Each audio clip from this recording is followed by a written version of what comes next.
comme ni ñu ko waxee Moustapha ci njëlbeen gi ñu fas yéene waxtaanee local 2022 yi waaye itam lu ñu mën a jàpp ci semaine yi nga xam ne moom moo mujj. xam nga élection locale yu janvier 2022 bi ñu jàpp bul fàtte ne campagne bi ci ñaari semaine lay toll. kon dafay baax su fekkee ne dawal nañ semaine campagne. ñu taxaw seetlu xool ba xam li nga xam ne moom la candidat yi def mbaa ñu wane ko boobu ba léegi ana lan lañ ci mën a jàpp. élection yi nag bul fàtte ne ci gox-goxaan yu baree bari ci réew mi lay amee ba ca Maabo. waaw 10 candidats fa am 10 candidats ci Maabo rek. ma ngoog xam nga kon loolu candidats yi daanaka ñu ngi koy natt ci liste yi présenté wu lu ëpp ñetti junni di dem. ci lu ëpp juróomi téeméeri collectivité locale xam nga loolu képp kuy journaliste wala ngay observateur bu ko topp lu jafe-jafe lay doon moo tax très souvent da ngay gis ne les médias fi ñuy gën a jëmale les projecteurs mooy les candidats yi nga xam ne ñoom ñoo nekk dans les grandes villes fi nga xam ne dëgg enjeu politique dafa am mais l'enjeu local très souvent dañ koy fàtte te lu am solo la man may wax très souvent ne bokk na ci lu ma seetlu ci élection yi te muy lu ma rafetlu mooy soo xoolee ci maa ngi tudd Maabo sànq ak communes yu mel noonu. mooy les communes rurales yu bëree bëri da nga gis ne dafa am benn phénomène boo xam ne lu bees lu fay am te di lu am solo mooy dafa am seen ay doom yoo xam ne ci gox yooyu la ñu juddoo seen ay maam dëkk fa sanc dëkk yooyu la ñu nekk fa nekkoon ca tool ya di bay ay nit di leen di jiite àddunay dox ba seen doom yooyu dem jàngi ñëw ci université yu Ndakaaru yi wala yu Ndar wala feneen am formation bi ci war nekk ay cadre di liggéeyee ci Ndakaaru gi ñu jëpp ci ñoom ñenn ñi sax di jàngal ci yenn université ak yooyu mënoon faa toog élection jot ñu ne non ñun dañuy dellu suñu dëkk campagne ngir gagné ko loolu dafa am solo parce que dafa am lu bari lu mën a indi ci commune rurale yooyu parce que déjà am nañ xam-xam bi am nañ relation yi ba pare xam nañ la réalité du territoire parce que fa lañ dëkk fa lañ jaroo fa lañ jàngee lépp xam nga Serigne Gueye mi boo ko yóbboon Maabo tey def ko maire dana xam lu bari ndax ci dëkk ba la dëkk mais yu bari également duñ ko ci mën a nax parce que mi ngi ci Ndakaaru gi di pratiquer tous les jours les hommes politiques ak ni ñuy defee ak ni ñu dul defee et loolu pour man lu am solo la et c'est également à encourager leneen loo xam ne c'est à encourager te loolu li ko indi mooy le fait que maire bi léegi dañ koy élire au suffrage universel direct xam nga bu njëkk dañ daan fal ay conseillers municipaux conseils yooyu daje ñëw fal ka leen neex ne moom mooy maire mais bii pas avant ñu dem élection xam nañ boor bu ne soo voté kan moo war a nekk maire te loolu dafa am loo xam ne indi na ko yees te xëy na bàyyiwuñ ci xel trop mooy pour une première fois en tout cas ci élection locale yi ma gis mu jàll yëpp seetlu mu ko ci woon trop moo di ne bii candidat yu ci bari def nañ effort présenter lu ñu mën a tuddee un programme soo gisee ku mel ni Abdoulaye Diouf Sarr à Dakar wane na lan la bugg a def su fekkee dañ koo fal maire Ndakaaru ku mel ne Barthélémy Diaz teg na ne moom lii fii la bëgg a yóbbu Dakar su fekkee dañ koo fal maire Dakar soo ñëwee fii ci mel ne Grand Yoff le maire sortant muy nu mu tudd Madiop Diop teg na li nga xam ne moom la un maire sortant war a def mooy ne man lii mooy sama bilan lii laa fi jot a def su ngeen ma falaatee lii laa ciy yokk nga gis à côté ku mel ne Boubacar Camara teg un programme ne man fii laa bëgg a yóbbu Grand Yoff Cheikh Bakhoum également def la même chose man nga koo toppe noonu ci ay communes yu bëree bëri maa ngi seetaan démb d'ailleurs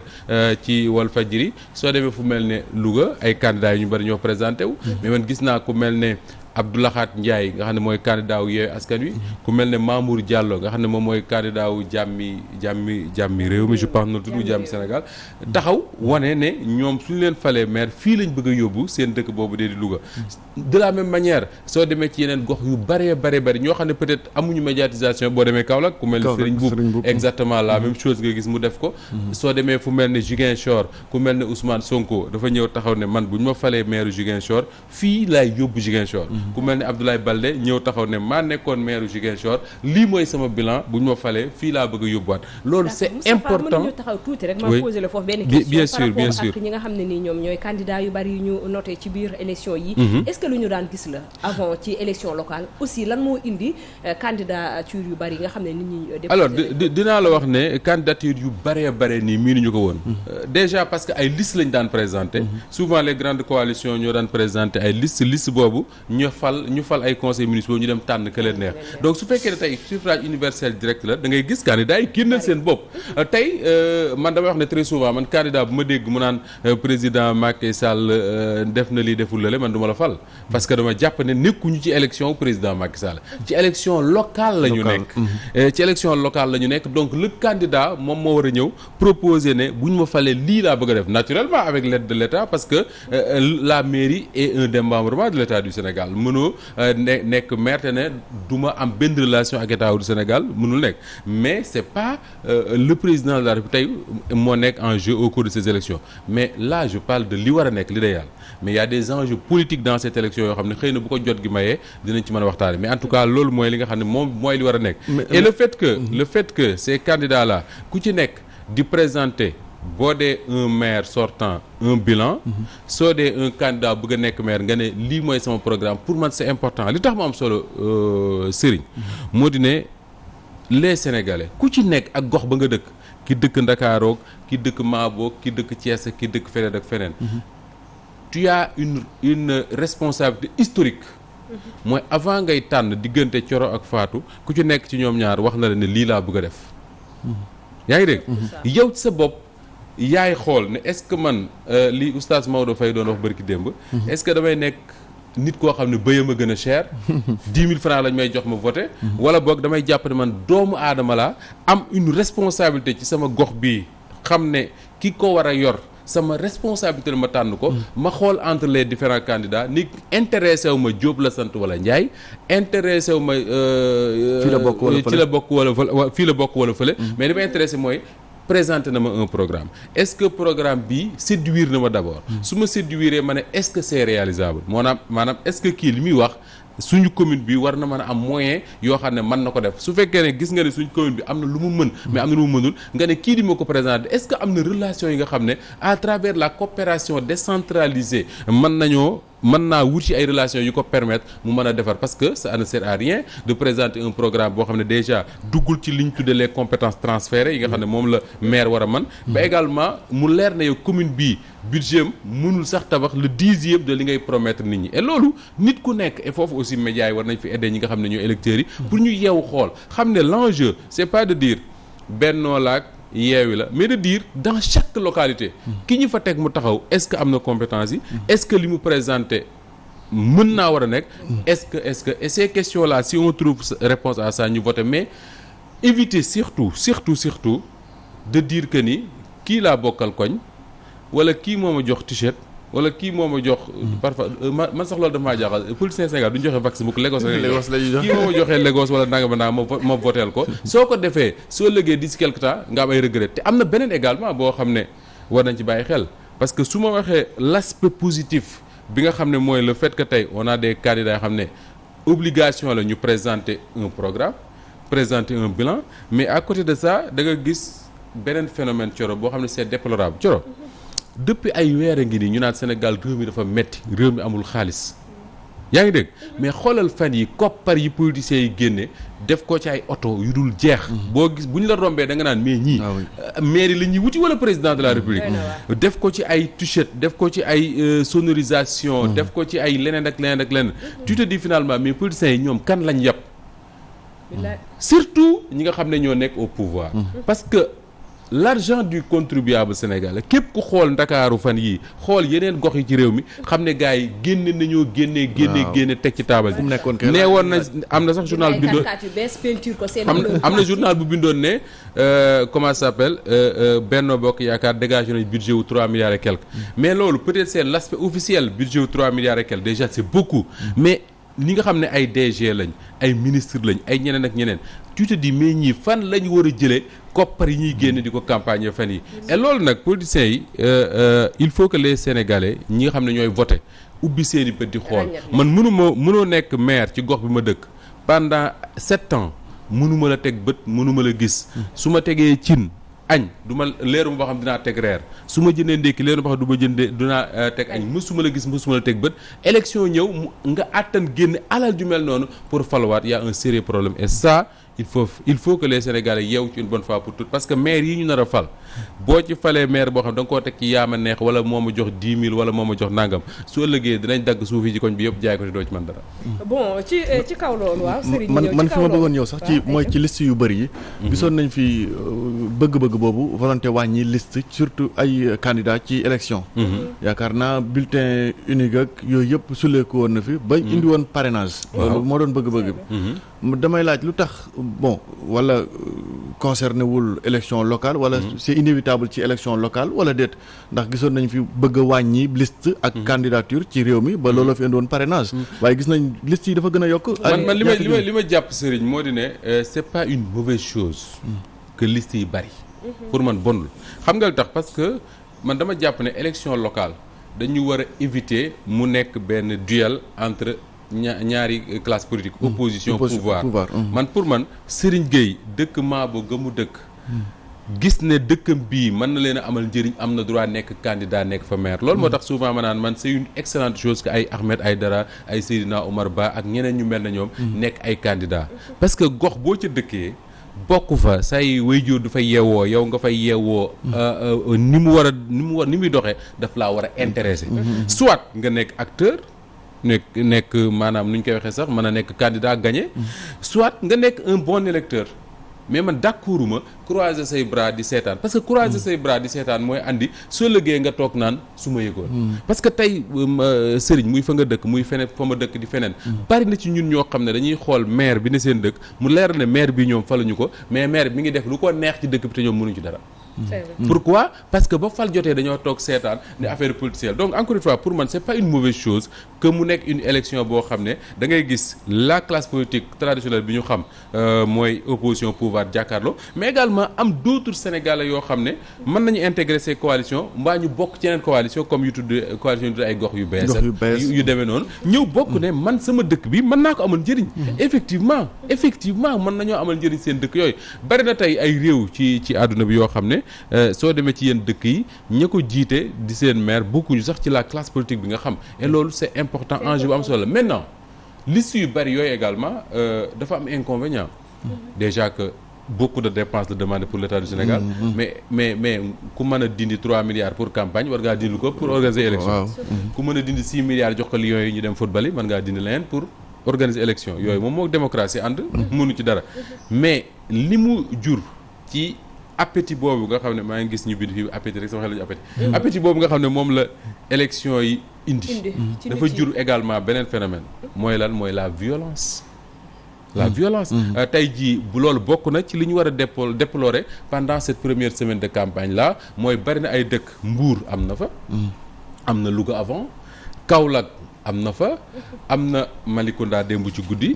laa ko liir am na fii ci Ndakaaru fu mel ne Parcelles Assainies fu mel ne Médina li ko waral mooy appétit boobu nga xam ne moom la élection yi jur ba yenn politiciens yi mu jaral leen seen bakkan pour dire que ni am na ci ñoo xam ne tey li ñu gëm mooy suñu gañewul élection enfin amul lu ñu gëm sax loolu moo am suñu gëmul élection quartier ba nga xam ne wala gox ba nga xam ne engagé wu Macky Sall mais ca palais ba toog du leen ko may du leen ko baal da leen dàq surtout ñi nga xam ne dañoo jël seen cëggal guy dem ne dañuy bokk ci élection yi ñooñu lu nekk la leen jaral mais man gëm naa également que ni loolu sama seetlu la que ni phénomène violence li koy jur ci suñu campagne électorale yi mooy benn désorganisation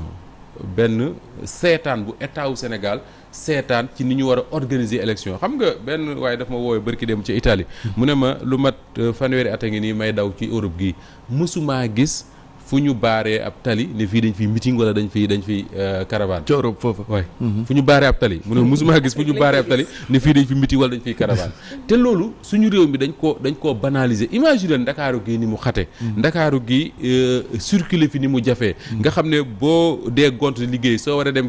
dugg 15 heures soo jugul 13 heures boo def ndax doo yegg fa nga jëm Ndakaaru googu ñu bàyyi les hommes politiques ku mu neex rek yor sa ñaari oto ñetti oto jaar ci menn mbedd baare ko kenn dem kenn du dikk te loolu seetaan état wu Sénégal la tey jii bu ñu xamee ñaata liste ñoo nekk Dakar ñaata liste ñoo nekk ci commune bu nekk war na am une organisation qui permet quand même aux hommes politiques ñu dem battre seen campagne tranquillement dans des zones yoo xam du ñu gêner nit ñi mais que réew mi continuer di dox mais malheureusement te caravane yooyu bari gi mu bari moo bokk na ci liy jur violence parce que tey su fekkee ne man damay battre campagne fii ci Derklé Serigne di fi battre campagne man ma yor sama fanweeri oto yu ma topp oto bu ci nekk ma def fa ponkal moo xam ne bu koy neexee yanu yëkk ni daw jox ko yet jox ko nu ñu koy waxee sax bombe lacrymogène kii yooyu ñuy kii la décharge électrique waaw décharge électrique yeneen ak yeneen jox ko bu oto wàccee mu wàcc di fëxër yi daw mais kooku su ma ko defee man Coro def ko ñun ñaar bu ñu dajee force jàppante am et loolu état bi moo ko war a régler voilà ci violence boobu waaw Fatou ñëwal ba pare waaw mooy Moustapha lu ma rek ci wàllu violence bi da ngay gis ñu bokk même formation politique di violente seen biir donc moom mooy wane day mel ni affaire affaire civile la affaire civique je pense que ne donc chaque citoyen daf cee war a dugg pleinement sans pour autant di user li nga xamante ne mooy violence bi waaye je me dis que ci élection yi question de bon sens la lan la parce que ni nga xamante ne sa gox la ñu war a toppatoo la ñu war a donc diriger je pense que ne waruñ daa jàpp di la influencer wala di la jënd ba war a tax yow ngay accepter loolu parce que bu ñu seetloo ay maires yi nga xamante ne nekk nañ fi ay localités yu bari nan lañ def dañoo séddale li nga xamante ne moom mooy espace ci seen terrain yi suuf yi yëpp séddale nañ ko gis nañ fi yooyu yëpp bari na fi dégg donc askan bi moo war a taxaw donc war a bañ loolu xool kan moo war a tax ba foog ne nit ki waru xool ne kii ci parti bi la bokk wala cré yow yaa war a xool ne kii doy na ma pour mu diriger fii mais pas di ko xool na ci formation bi pour man dañoo war a sa dindi ne kii parti bi la bokk wala bële dañoo war a xool critère boo xamante ne kooku war naa mën a téye li nga xamante ne mooy dëkk bi bu dee ay maire fantôme la bari na fi bu fekkee dañoo ñëw présenté waat nga war a wax ne kii du ma ko voter alors Fatou dafa wax lu am solo bi may njëkkee mooy maire fantôme yooyu mu tudd est-ce que xam nga bari na fii ci Sénégal gii ay maire yoo xam ne bis ba ñu leen falee dimanche ne leen yéenay maire ci altine ba lañ gëj a xam lu xew ci mairie ba ñi ngi ci Ndakaaru gi nekk fi directeur baa ñu nekk fi ministre baa ñu nekk fi leneen du ñu dem fañ dëkk léegi loolu xam nga lan mooy danger bi mairie bi day nekk ci loxo koo xam ne population yi faluñu ko su nekkee ci koo xam ne loxo population yi faluñu ko mu indi beneen jëya bi Fatou tudd léegi également ci waxtaanam mooy la gestion du foncier man dama jàpp ne Coro ci dëkku Sénégal yépp au-delà des programmes yi nga xam ne moom la candidat yi présenté chaque citoyen sénégalais ak dëkk boo mënti dëkk war a voter war ngaa taxaw nga xool nga ne candidat bi lan la ma wax ci gestion foncier maanaam suuf si nekk suñu gox ñun candidat bii ne dafa bëgg a nekk maire lan moo ciy taxawaayam lan moo ciy gis-gisam c'est important parce que foncier déjà c'est beaucoup d'argent mais également dafa jur ay conflits yu bari je vais donner un exemple j'aime pas donner cet exemple là parce que mais soo demee dëkk bu mel ne Louga dañ lay wax ne la commune de Louga ñu ne la amatul suuf bu ñu mën a dagg ay kër parce que commune bi atteindre na ay limites am fees na ñu ne la pour commune bi mën a am fu ñu mën a dagg ay kër il faut que la commune de Ngidilé nga xam ne moo ceinturer la ville de Louga il faut que mu accepter céder une partie de ses terres te suuf soosu ay tooli maami jàmbur la yaa ngi dégg bu baax imaginez le conflit bi nar a judd ci déjà am na parce que ñi ngi naan fii la réew dëkk bi yem ak fii la yem conflit bi mu nar a jur muy beneen bi nga gis beneen phénomène bu grave et c'est pas propre à Louga xam nga suñu dëkk yi li ko wutalee ak Ndakaaru gii mooy Dakar da ngay circuler dootoo gis espace mais ñu suñu dëkk yi da ngay circuler gis bayal bu rëy bayal bu ngand yenn saa yi nga romb fenn ñu ne la fii chemin de fer moo ko moomoon yenn saa yi nga romb fenn ñu ne la fii am na Louga après am na fu ñu tuddee tool tubaab nga xam ne foofu ay tool la woon yoo xam ne état bee ko moomoon ñu bàyyi ko muy suuf su bëree bëri yooyu man su ma dee candidat ci maire yi war naa wax population yi ne leen suuf soosu noonu ma gis ëllëg suñu dëkk bii ñu dëkk war naa soxla xëy na beneen hôpital wala waaw dëkk bi war naa màgg bañ soxla beneen stade dëkk bi war naa màgg bañ soxla tabax fii beneen terrain basket dëkk bi war naa màgg bañ tabax fii ab usine dëkk bi war naa màgg bañ tabax fii ab police complexe ab culturel wala juma wala police wala gendarmerie extra wala marché bu mag wala marché bu mag wala leen ak leen mais gis nga suuf yooyu ngay gis Coro demal ci dëkk yu la neex fii ci Sénégal ña ngi koy coppet di ko dagg ndànk-ndànk di ko def ay kër et loolu muy ay phénomènes yu grave yoo xam ne Fatou tudd na ko sànq il faut que les élus même bu fekkee ne seen responsabilité engagé wul directement parce que parfois soo laajtee dañ naan la les services de l'État yi nekk ci gox yooyu ñi ko jiite ñooy saax-saaxee suuf si dëkk yu bari soo ko laajtee ñu wax la ko. en connivence avec les maires. oui ak maires yi ak peut-être même pas les maires mais suq yi nga xam ne ñooy wër maires yi ñooy identifier ay terrain di ko jox gars yi ñu koy jaay ci jaay goo xam ne teguñu ko fenn fudul ci seen bànneexu bakkan. alors dëkk yooyu non seulement suuf soo da nga koy jox ñoo xam ne moomuñu ko ñu dëkk ci ëllëg dëkk boobu soxla fu ñu tabax caserne sapeur pompier wala dara duñ ko am dëkk yooyu soxla sax xëy na fu am mbedd jaar duñ ko mën a am te loolu moo jur phénomène bu mel ne Ouest Foire par exemple Abdoulaye Diouf Sarr wax na ko bi mu fi ñëwee la dernière fois moo ko interpellé sur le fait que Ouest Foire tey quartier la boo xam ne mbedd mu yaatu kii xam na ko amu fa fu tali bu baax mën a jaar amu fa fu ñu mën a tabax dispensaire amu fa fu ñu mën a tabax poste de santé amu fa école kenn waxaale wu gendarmerie moom ci wow wax na ne la gendarmerie nationale jox na ko pour mu mën fa installer gendarmerie jox ko tous les moyens qu'il faut mais amul terrain bu ñu ko mën a def tey bu ñu ko bëggee dañu obligé louer kër la mairie de Yoff su bëggee gendarmerie à Ouest Foire day louer kër et là c'est le maire Abdoulaye Diouf Sarr moo ko wax bi mu ñëwee fii te loolu xam nga lan moo ko jur sëriñ parce que Ouest Foire moment bi ñu koy dagg dañ ko bàyyi ak ñi ko moomoon muy suñu maamu lébu yi ñu dagg ko ni ñu bëggee prévoir uñ fa ces genres d'espace là te loolu phénomène boobu moom moo nekk ci dëkk yu baree bari ci Sénégal rawatina nag fii nga xam ne mooy zone bii jóge jëm ñaajo jëm aéroport di dem et loolu phénomène bu grave la Fatou a bien fait de le souligner suñu ci jógul wax nan lan mën a gérer ce foncier là au niveau de chaque localité maa la gëm loo ne dina jur ay conflits. d'accord te nit ñi ciy jógee Moustapha léegi souligner nga ko ci sa ay wax du lenn lu dul ndaw yi nga xam ne nii jàngi nañu uti nañu xam-xam dikk na war a mën a jiite seeni ay gox di nga ci gis ñenn ci biir ci télé yi da ngay xam ne ñii situation bi nga xam ne nii comme tey ji boo jëlee situation Louga Mbour ak yeneen ci ay goxaat yoo xam ne nii tey ji am nañu fa xale yu fa toog di dagaan baatu askan bi da nga leen di dégg ni ñuy waxee ci dëkk bi nga xam ne ñii dañoo naan dëkk bi mais bien sûr dañ ko maîtriser mais Thioro tu as tellement raison dañ ko maîtriser muy ay xale yoo xam ne nii da ngay xam ne ñii compétent nañu pour yor même bu su fekkente ne tey jii dañ leen di pousse ñu soog a tàkk sax amaguñu yenn xam-xam bi wala outil ay doole extérieur ak feneen mais da ngay xam ne ñii ku leen teg ci gox boobu rek tey jii mën nañ ko suqali par rapport ak ni ñu xamee dëkk bi mooy maanaam dañ ko naan gox bu ne koñ bu ne mën nañ la wax lii mais bien parce que fa lañ juddoo fa lañ yaroo xam nañ kër gu ne xam nañ ci la fay tàkk ak lan lañ koy taale gis nga ñooñu boo déggee sax d'ailleurs seen discours ak politiciens yi nga xam ne dañoo bëgg a utiliser les mairies pour garder poste ministre wala leneen les discours ne sont pas les mêmes ñooñu ngay dégg ñuy wax lii ngay wax nii ñoom ñoo koy wax et ñooñu boo leen dégloo xam ne c'est pas des gens yoo xam ne dañuy ñëw pour utiliser la mairie te ñooñu nag mën nga leen a trouver ci personnalité société civile yi engagé wu ci combat bi mën nga leen a trouver ci opposition bi comme mën nga leen a trouver ci pouvoir bi man je donne souvent cet exemple là malheureusement ci période campagne la nekk je veux battre campagne pour personne parce que bokkuma mais ñu bari na lay citer le cas de Sandiara le maire de Sandiara kon nu tudd sax Serigne Gueye le maire de Sandiara Serigne Gueye Diop mais ko man dëkkuma Sandiara mais ñi ngay dégg ñëpp ñu ciy wax dañ naan la qu'on le veuille ou non il a fait des choses pour sa ville et man dama mës a dégg à la RTS waa jooju mu wax lu am solo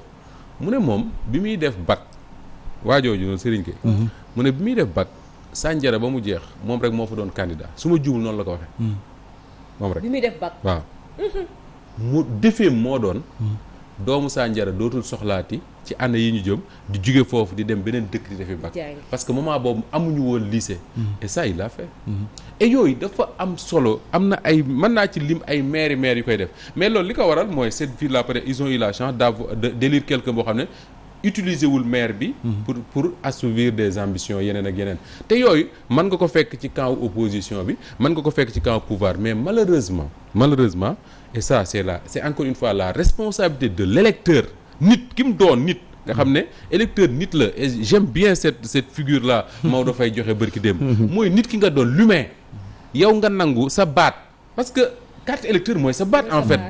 sa baat sa kàddu nga xam ne tànn la pour 5 ans li gën a cher ci yow nga xam ne sax dañ daan wax ne kaddu dafa fort tellement bañ wax ne Birima su ko waxee benn yoon bala ko waxati déwén parce que kaddu c'est important kaddu googu mooy sa carte électeur ñu ne la ñëwal wax ne diggante Thioro ak Serigne kan moo ci gën pour gox bi yow da ngay tànn pour yow tànn pour sa njaboot tànn pour gox bi yëpp yow nga dem échanger ko ak 10 000 francs mais loolu bëye la gën moo dafay am bien raison nga war a xalaat sa njaboot ak yeneen mais Moustapha ba tey man sama contribution ci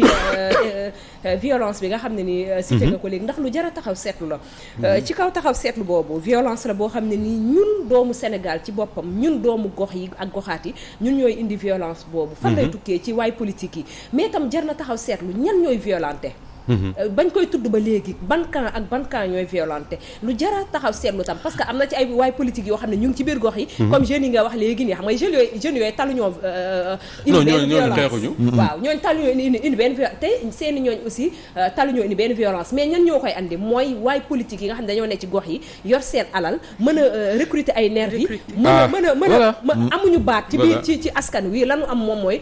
wane doole te comme ni nga ko waxee léegi bokk na ci ñi nga xam ne tey ñoom ñoo samp ci réew mi tey ji war a yor réew mi génne nañu alal ju bari pour campagner ko nañu génne alal ju bari pour campagner ko noonu la ñu xaaree ñoom ñu génne alal ju bari pour teg ko ci élection yi ba nga xam ne nii la ñuy séentu ci ñoom moom la ñuy gis mais tamit àndal ñoom ak violence aussi jar nañu duut leen baaraam ci kaw ñoom ci seen candidat yi nekk ci Coro daanaka yow réglé nga problème bi mais il faut ñu fàttali que ne Sénégal souvent nag man dama koy wax ba mu mujj ak ma ne bon tax Sénégal dañu tàmm naan ñun réewum jàmm la du ñu xeex du ñu def dara mais bul fàtte ne Sénégal ñun suñu démocratie soo ko remonté tuuti ba ñu indépendant wee ba léegi ñuy dox di dem échéance électorale yu bari fi jaar même ay renouvellement ci parti sax tojante nay bopp ba bakkantuuru ci loolu moom fii ci Sénégal il faut que les gens di ko bañ di fàtte beneen bi nga wax tamit d'accord ci ak yow lool mooy violence bi ñu toll nii ñu koy anti mooy ñin tuddee ponkal yooyu ponkal yi mooy les grands leaders les grandes nu ñu koy waxee sax les grandes formations politiques pourquoi parce que ñoom ñoo am moyen wu am ay oto yu bëree bëri ñoo am moyen wu recruter ay nervi ba pare li gën a grave man maa teg sama bët kenn waxuma ko mooy très souvent ñi àndal soo leen jegee da ngay gis ne ñii am na lu ñuy jël d'accord ànduñu ak seen sago soit dañuy mandi wala ñu tox yàmba wala ñu def leneen mais soo leen jegee di nga xam ne ñii am na lu ñu àndal boole ceeg am doole mais loolu mooy gravité bi xam nga mbëri ji làmb ji boole bu ñu leen mandi la woon génne nañ ci mbedd bi ay am parce que am nañ doole ñuy xeexee mais c'est extrêmement grave et loolu état bi moo am la solution te malheureusement bu ñuy def ay concertation wala ay dialogue pour waxtaane suñ processus électoral yu demee noonu duñ waxtaan mu comment organiser l'élection maanaam su ma nee organiser l'élection mooy pas le vote ak yu demee noonu mais même la campagne électorale dañu war a waxtaane pour juboo nan lañ war a campagne ci réew est-ce que waruñu dem ba parce que caravane nag bu la fàttali en 2000 bi fi Abdoulaye Wade defee sa marche bleue la fi commencé xew mais bu njëkk da nga daan dem ñu autoriser ne fii ci place Grand Yoff xaar yàlla ngay meeting nga ñëw meeting ñu encadré ko mu jàpp mais bi fi Abdoulaye demee marche bleue boobu lañ gis ne marche bleue non seulement moo dàq mobiliser caravane yi mais ça coûte moins cher parce que doo louer ay bâche ak yu kenn xamul ak yooyu sonorisation nga am ak ay oto dem mais ça c'est extrêmement important mooy cette violence là jógewul fenn fudul ci les leaders politiques là te souvent même dans leur discours da ngay gis ne parce que la violence commence dans le discours quand même am na ay militants yoo xam ne boo leen amee am noo waxee rek violence am loolu moom mënu ci dara donc violence bi encore une fois te li ci doy waar mooy bi ngay dégg violence boobu ca wet ga ña ngay signé charte de non violence xoolal cette fumisterie de l'affaire cette hypocrisie là c'est-à-dire que yow yaa ngi engagé wu ci ay coalition yoo xam ne yéen a ngi xeex di tojantey bopp moment boobu yow nga ne yaa ngay dem di signé ay charte de non violence mais charte de non violence moo tax ma ne charte de non violence boobu jaru ko ku ci nekk ci ñun rek yaa waroon a appliquer sa bopp charte ku ci nekk ci ñun yaa waroon a appliquer sa bopp charte ne man la violence du jóge ci man point final tey jii nii la coalition bi nga xam ne moom la ñu waxoon ne moom moo wax ne du signer la charte yeewi askan wi mais ku waxal yàlla rek xam ne li ñu dégg ci violence ci réew mi li ci ëpp jógewul ci ñoom non nañu wax dëgg à part mbuur gi nga xam ne dégg naa ne kon waruñoo yem waa kër Maître Tall jàppate nañ fa ak waa kër Siré Ndiaye xaw ma mais à part ñooñu li Fatou wax moo am ñu bokk Benno Bokk Yaakaar ñooy xeex ci seen biir li ci ëpp li ci ëpp donc wolof moo ne mu lay wan rek wolof moo ne dañuy daal di tëj boobu les sujets wolof moo bala ñoo wax ne gasum ñaam bi su yor goj amee am na leen loo bëgg c'est vrai am na leen loo bëgg ba tax na dañuy tëj ci wàllu local boobu daal dem ca Mali ak la nga xam ne ni moom moo fay xew daanaka nekk na information boo xam ne nii wër na àdduna wërngal këpp Moustapha ñu dugg ci sujet boobu CEDEAO ak la mu bëgg ca Mali xam nga CEDEAO dañu jël ay sanctions ay mesures jëmale ko ci Mali mu mel ne li muy gën a nuru coro mooy punir xam nga lan mooy punir. mooy yor sa gone mu def lu la naqare nga jàpp tëj ci néeg. c'est-à-dire que Mali foofu la. CEDEAO toll ak moom. te nag Cheikh Tidiane Gadio wax na ko il faut ñu bàyyi xel ci benn mbir moo di ne ay année ci ginnaaw bu Afrique daan am coup d'état day yomb trop nga dal ci kaw militaires yi. mais léegi Afrique su amee coup d'état soo xoolee rek da nga naan na ma yàlla baal ndokk parce que ñañu fal démocratiquement jaar nañoo population yi foo xam ne daanaka ñoom militaire dinañ yem. te loolu mooy jur su coup d'état amee je ne sais pas ba xam ñi ngi def attention ci phénomène boobu su coup d'état amee population yi ñooy génn di tàcc militaires yi. population yi ñuy génn di tàcc militaires yi. gis nga ko Guinée Conakry. gis nga ko Mali. tey bi CEDEAO jëlee ay sanctions contre le Mali lan nga gis est-ce que gis nga benn malien rek wala benn africain bu taxaw di rafetlu sanctions yi. bien au contraire tey jii les militaires yi nekk Mali ñoo ëpp popularité fuuf bépp chef d'état bu nekk ci CEDEAO bi. bu ñu defoon sondage tey. xool entre Assimi Goïta ak ñoom Macky Sall ak ñeneen kan moo ëpp popularité en Afrique de l'Ouest militaire Mali yi ñoo leen ko ëppale te loolu li ko jur mooy ak caay-caay ak yor gu bon goo xam ne moom la ñu yoree suñu réew yi. ba askan est-ce que seetlu nga leen bi CEDEAO jëlee sanction contre Mali di football ca ëllëg sa xaw ma ca gannaaw ëllëg sa ak xaw ma kan ci Coupe d'Afrique ba. ak Tunisie bi Mali yi dugalee nu ñu def. xanaa di nii lañ def sargal militaire. mooy sargal militaires yi jiite seen réew. muy lu doy waar. te loolu war na tax suñu chef d'état yi ñu taxaw xoolaat seen bopp. tey jii suñu gaynde yii di football képp ku ci dugaloon bit taxaw ne Macky Sall nga dégg Sénégal yu la saaga yow ba ngay déggoo ko. ay militaires jël le pouvoir par les armes seen équipe dem di football yi dugal but ne nii. respect pour militaires yi y a problème nga gis Guinée Conakry seen équipe dem militaires ñoo ko yor waaw seen ministre de la jeunesse et des sports militaires ñoo ko fal wala déet gis nga ba ñu gagné Guinée seen premier match photo bi ma ci njëkk a gis mooy le capitaine Pascal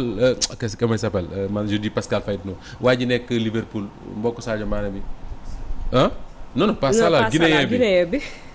Guinée bi nekk li mais fii amul ay seetaankat football quand même c'est pas vrai. Naby Keïta dama ko gis photo moom ak le ministre guinéen des sports. ma ne mais attends finalement suñu équipe nationale yi en fait dañuy traduire le sentiment des populations tey le sentiment des populations maliens mooy militaire lañu àndal te loolu moom la équipe nationale Mali traduire moo tax bi ñu dugalee di def nii. respect pour les militaires ce sentiment là moom la équipe nationale bu Guinée di traduire ba bu ñu gañee nga gis leen ñuy fotowu kontaan ak le gouvernement bi nga xam ne moo fa nekk fan yi te ay militaires jiite ko ça c'est un vrai problème te mu mel ne suñu chef d'état yi ne ci Afrique gi bàyyiwuñ ci xel sëriñ coup d'état militaire kenn mënu ko rafetlu parce que nguur militaire waru koo yor ay civil ñoo ko yor ñu élire démocratiquement mais su fekkee da nga élire ay civil démocratiquement bés bu ñu xëyee di violer la constitution mais ñu ngi ci coup d'état je suis désolé de le dire su fekkee ne dañu wax ne ñoo tëgg suñu constitution ne suñu constitution bi ci ñaari mandat dong nga mën a yem mënoo koo ñetteel yow ci sa bopp nga répété plusieurs fois ne mënoo koo ñetteel mais boo ko ñetteelee ci coup d'état nga nekk je suis désolé da nga amul armes yu militaires yi am rek mais soo ko amoon sol tenue def niñ def loolu su amee ci pouvoir moo am ci Guinée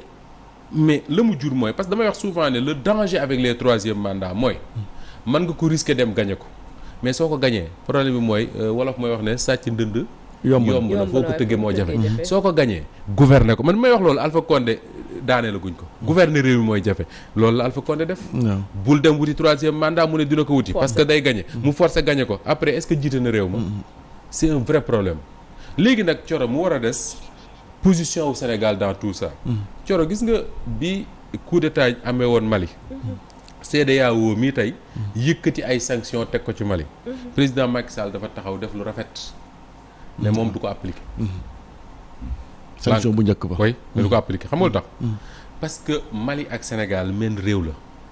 Mali ak bul fàtte ne ñun bi ñu indépendant we ay maliens lañu. waaw fédération du Mali. ñun malien lañ tuddoon avant ñu tudd Sénégal. parce que bi ñu indépendant fédération Mali moo amoon.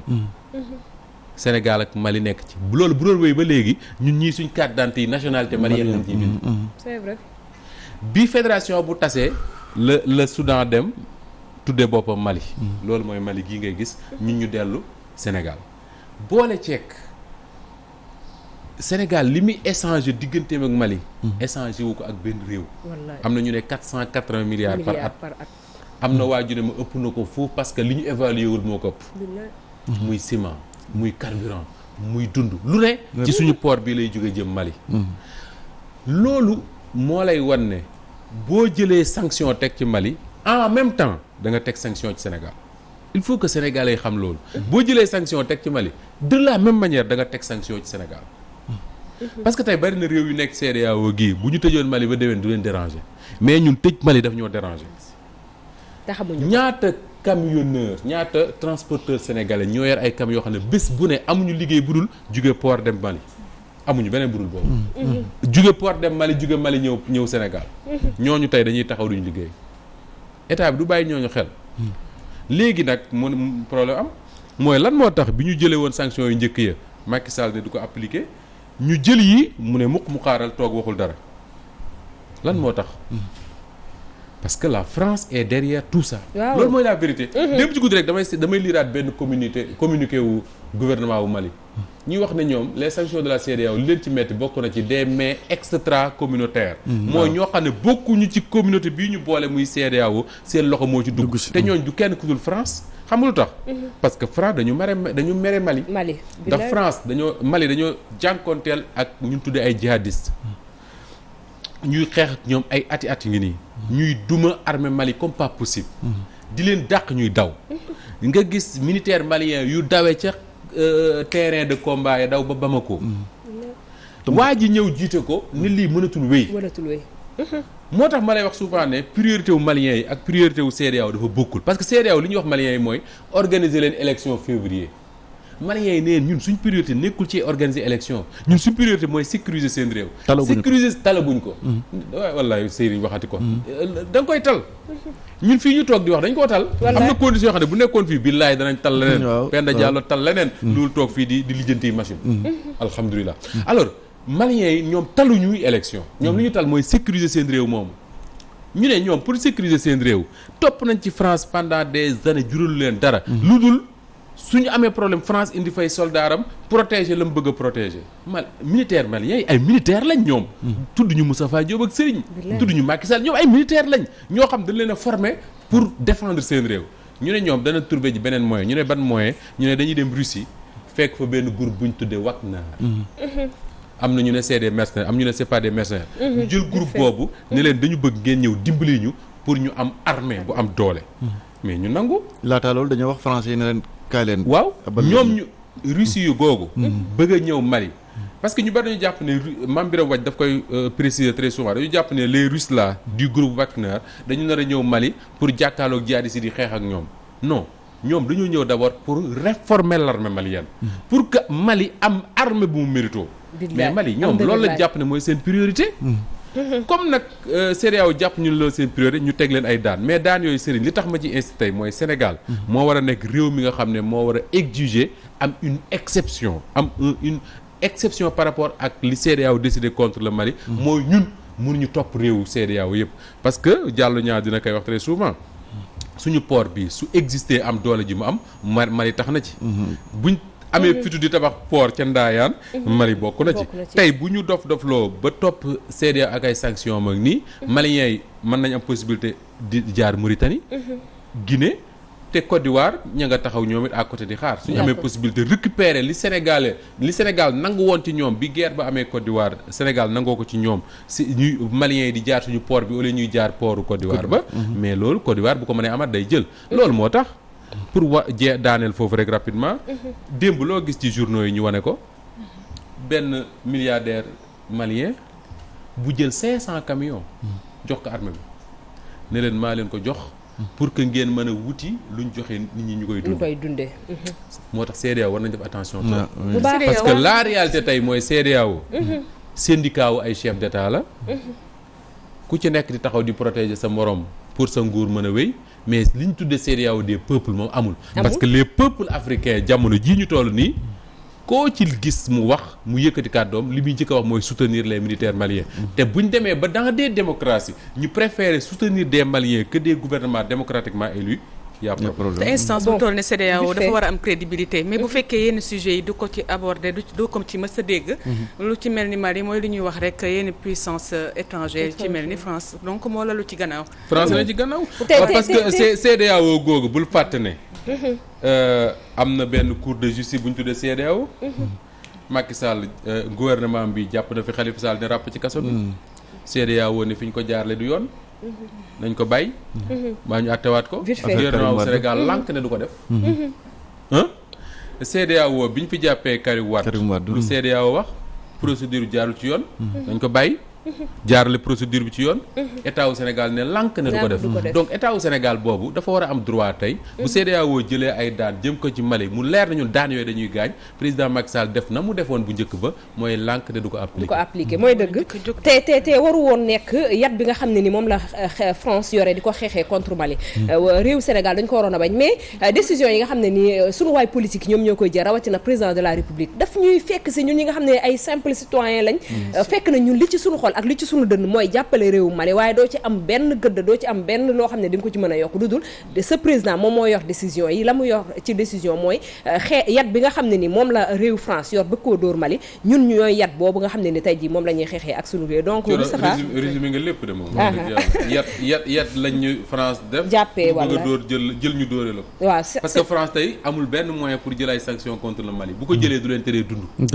mais bu leen leere ne France tey li Sénégal mënal Mali France mënalu ko parce que France bu ne day sanctionner Mali te ay roppalaanam ak ay xawma yu kenn bañ faa dem du tee maliens yi di lekk di naan di tabax di sangu def yëpp mais bu Sénégal tëjee frontière am yii Mali lu bari te études yu bari yu ñu def bokk na ci li ñuy dugal ñun ci alal ak li Mali di dugal ci Sénégal ci alal moo raw fuufi Jalambaay li ñuy jëggaani ca réewu tugal ak lañ fay dugal ak lañ fay lii donc ñun ñoo mënoon a jàppalante en tant que yëpp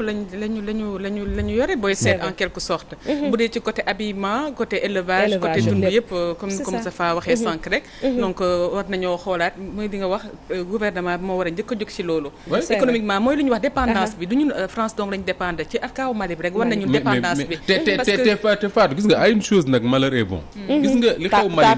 li xew Mali nii man gëm naa dina tax d'ici 15-20 ans Mali nekk état bu indépendant dëgg contrairement ak ay Sénégal yi nga xam ne ñoom dañuy continuer dépendre France ba léegi parce que Mali tey wane na ne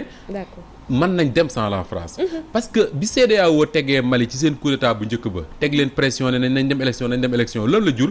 Mali dem élection fal fa benn yambar bu tudd IBK demul dikkul ba fa mujjaat mooy militaire yi ñëwaat daane la mais dans ces conditions là mieux vaut prendre du temps réformer l'état malien defar armée bu dëgër dem élection fal benn guerrier bu ko mën a yor d'accord Moustapha amoon na solo bu baax a baax xanaa waxtu wee ñu xoj rek ne liñ ci wax yëpp sax doyul xanaa di la tàggu di la jox dig man defoon naa sax maa xoj waxtu bi parce que duma yaakaar na duma am doole wax fi li ma fi wax yëpp macha allah li dal réew mi fan yi moo jàpp ñëpp ku la koo woo rek ne ko dama tawat mu ne la manit moo ma jàpp man xaw ma corona xale yaa ngi koy wax de nee nañu daal ku grippul xamale complice nga donc